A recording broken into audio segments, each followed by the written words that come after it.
চাচার মৃত্যুর সময় নবীজি গিয়ে হাজির। চাচাকে বারবার করে বলছেন, চাচা কালিমা পড়েন, মুসলমান হয়ে যান। মৃত্যুর সময় চাচাকে বলতেছেন কালিমা পড়েন, মুসলমান হয়ে যান। চাচা বারবার করে বলছে, ভাতিজা আমাকে কালিমার দাওয়াত দিয়া লাভ নাই, সারাটা জীবন নেতাগিরি কইরা জীবনের শেষ বয়সে আইসা তোমাকে নেতা মেনে মরবো, এটা হয় না।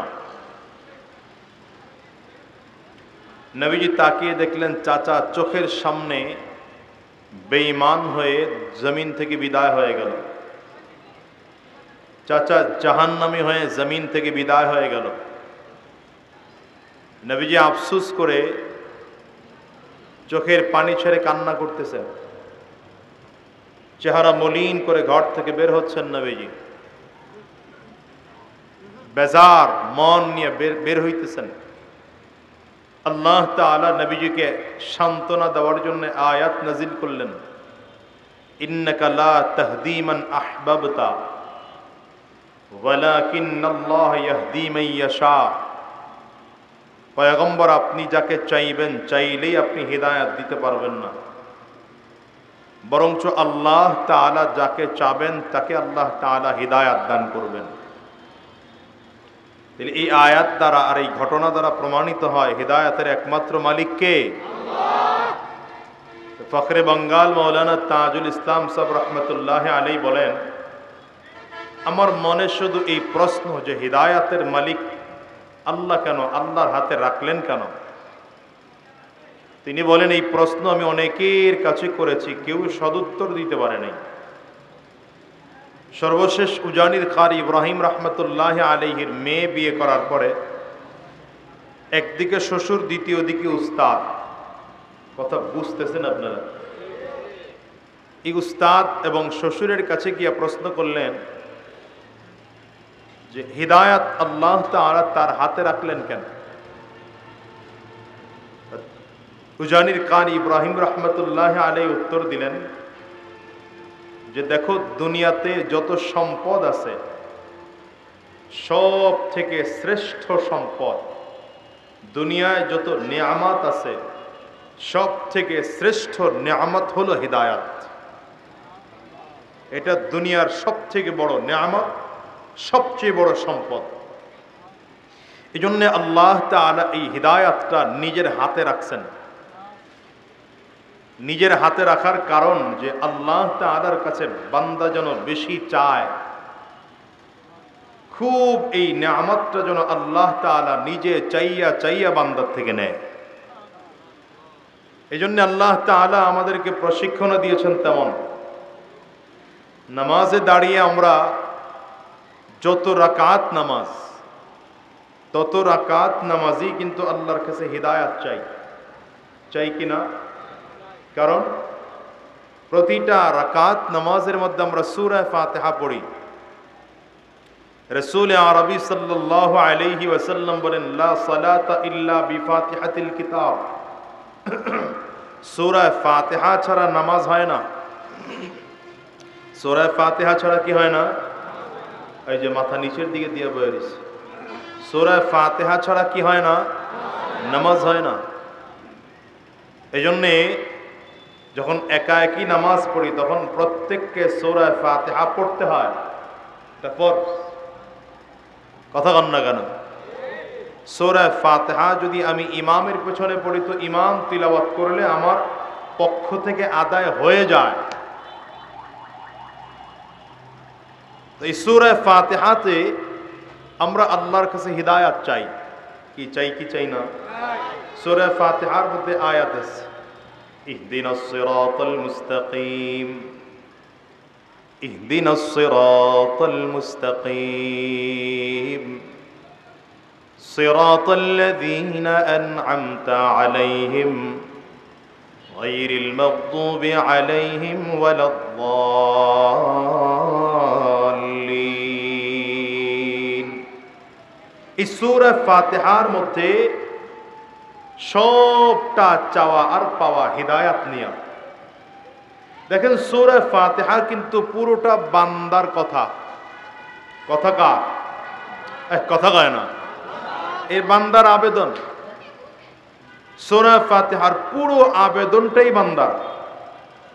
এই আবেদনটা আল্লাহ তাআলা আয়াত হিসেবে নাজিল করে বান্দাকে শিখাইছেন যে তোমরা তো গোলাম, রবের কাছে চাইতে হয় কেমনে তোমরা জানো না। রব তো বড়, গোলাম যদি গোলামের অবস্থান নিয়ে রবের কাছে চাইতে যায় তো ভুল হয়ে যেতে পারে। এই জন্য আমি আল্লাহ তাআলা চাওয়া পাওয়ার পদ্ধতিটাও শিখাই দিলাম, চাইবা কেমনে তাও আমি আল্লাহ আয়াত নাজিল করে বুঝাইলাম।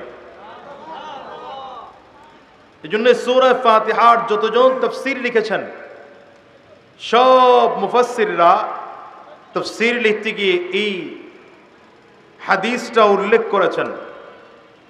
নবী আলাইহিস সালাম বলেন আল্লাহ তাআলার পক্ষ থেকে, হাদিসে কুদসি হলো সেটা যেটা আল্লাহর কথা নবীজি বর্ণনা করেছেন। এই হাদিসে কুদসির মধ্যে রাসূলুল্লাহ সাল্লাল্লাহু আলাইহি ওয়াসাল্লাম বর্ণনা করেন কসসামতুস সালাতা বাইনি ওয়া বাইনা আবদি নিসফাইন, কসসামতুস সালাতা বাইনি ওয়া বাইনা আবদি নিসফাইন, ইযা ক্বালাল আবদু আলহামদুলিল্লাহি রাব্বিল আলামিন قال الله عز وجل حمدني عبدي وإذا قال العبد الرحمن الرحيم قال الله عز وجل مجدني عبدي أثنى علي عبدي وإذا قال العبد مالك يوم الدين قال الله عز وجل مجدني عبدي وإذا قال العبد إياك نعبد وإياك نستعين قال الله عز وجل هذا بيني وبين عبدي ولعبدي ما سأل وإذا قال العبد اهدنا الصراط المستقيم صراط الذين أنعمت عليهم غير المغضوب عليهم ولا الضالين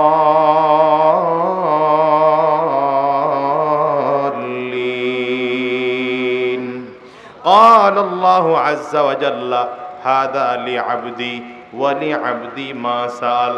বান্দা নামাজের মধ্যে যখন দাঁড়ায় রব্বে করিম বলেন, নবী আরবি বর্ণনা করেন আল্লাহ তাআলা সূরা ফাতিহাকে নামাজের মধ্যে দাঁড়ায় বললে বান্দার মাঝে আর আল্লাহর মাঝে সমান করে দুইটা ভাগ করে নেয়। নামাজের মধ্যে দাঁড়িয়ে বান্দা বলে আলহামদুলিল্লাহি রাব্বিল আলামিন, জগৎ সমূহের রব আল্লাহর জন্য সকল প্রশংসা। বান্দা নামাজের মধ্যে দাঁড়িয়ে যখনই কথা বলে আল্লাহ তাআলা চমৎকার করে বান্দার জবাব দেয় হামিদানি আবদি, আমার বান্দা আমার প্রশংসা করলো। সুবহানাল্লাহ। নামাজের মধ্যে দাঁড়িয়ে বান্দা বলে আর রহমানির রহিম, হে আল্লাহ তুমি একমাত্র দয়াবান, তুমি মায়াবী। আল্লাহ তাআলা বান্দার জন্য এখন জবাব দেয় আসনা আলাইয়া আবদি, আমার বান্দা আমার গুণকীর্তন বর্ণনা করলো। নামাজের মধ্যে দাঁড়িয়ে বান্দা বলে মালিক ইয়াউমিদ্দিন, কিয়ামত দিবসের বাদশা একমাত্র তুমি আল্লাহ। বান্দা বলার সাথে সাথে আমার আল্লাহ তাআলা জবাব দেয় মজ্জাদানি আবদি, আমার বান্দা আমার গুণ কীর্তন বর্ণনা করা সাথে সাথে আমার সম্মান বর্ণনা করলো। নামাজে দাঁড়িয়ে বান্দা যখন বলে ইয়াকা না'বুদু ওয়া ইয়াকা নাস্তাঈন, আয় আল্লাহ আমরা একমাত্র তোমার গোলামি করি, তোমার কাছে সাহায্য চাই। আল্লাহ বলেন হাদা বাইনি ওয়া বাইনা আবদি, এটা বান্দা কিছুটা নিজের জন্য বলল, কিছু বান্দা আমার জন্য বলল। বান্দা নিজের জন্য যা যা চাইল আমি আল্লাহ বান্দারে সব দিয়ে দিলাম। এতক্ষণ পর্যন্ত বান্দার কাছ থেকে আল্লাহর কাছ থেকে বান্দা চাইবে, এই ছেলে এই আদব শিখো নাই মিয়া। এতক্ষণ আল্লাহর কাছে বান্দা চাইবে, চাওয়ার জন্য প্রস্তুত করেছে। প্রথমে আল্লাহর প্রশংসা কারো কাছে চাইতে হইলে আল্লাহর প্রশংসা করতে হয়, বুঝেননি? কারো কাছে চাইতে হইলে আল্লাহর প্রশংসা করতে হয়। এখন আমি আল্লাহর কাছে চাবো তো আল্লাহর প্রশংসা করব। আপনাদের এখানে যদি প্রধানমন্ত্রী আসে আর প্রধানমন্ত্রীর কাছে যদি কোনো কিছু চান, আগে প্রধানমন্ত্রীর একটু প্রশংসা করে নেয়, কথা হয় না? আপনার এখানে যদি এমপি মহোদয় আসেন, তার কাছে যদি কিছু চাই আমরা আগে প্রশংসা করে নেই তার। তো বান্দা তো সব থেকে বড় রব, সবচেয়ে মহান রব আল্লাহর কাছে চাইবে, তো কি চাবে? চাওয়ার আগে বান্দা আল্লাহর প্রশংসা করতেছে। আলহামদুলিল্লাহি রাব্বিল আলামিন, এটা বান্দার প্রশংসা আল্লাহর কাছে। আর রহমানির রহিম, এটাও প্রশংসা। মালিক ইয়াউমিদ্দিন, এটাও প্রশংসা। এখন বান্দা আল্লাহর দিকে তাকায় বলে, আল্লাহ আমি একমাত্র তোমার গোলামি করি, সাহায্য চাওয়ার দরকার হলেও তোমার কাছেই সাহায্য চাই। গোলামিও তোমার করি, সাহায্যও তোমার চাই। আল্লাহ যখনই বললেন, আরে বান্দা যা চাইছি আমি আল্লাহ বান্দারে দিয়ে দিলাম, তার মানে আল্লাহর কাছে বান্দা সাহায্য চাইছে। আল্লাহ সাথে সাথে বলেন, সাহায্য চাইছো দিলাম, কি সাহায্য লাগবে বলো। তার মানে আল্লাহর কাছে এখন চাইলেই পাওয়া যাবে, বুঝে না? দরখাস্তের একটা ধরন হলো এই যে অ্যাপ্লিকেশন করলেই পাওয়া যায় না। দুনিয়ার মানুষের কাছে আবদার করলেই যে পাবেন এমন গ্যারান্টি নাই, কিন্তু আল্লাহর কাছে আবদার করলেই পাওয়া যায়। আল্লাহর কাছে নিত্য নতুন ভিডিও পেতে চ্যানেলটি সাবস্ক্রাইব করুন। ভিডিওটি শেষ পর্যন্ত দেখার জন্য ধন্যবাদ। আল্লাহ হাফেজ।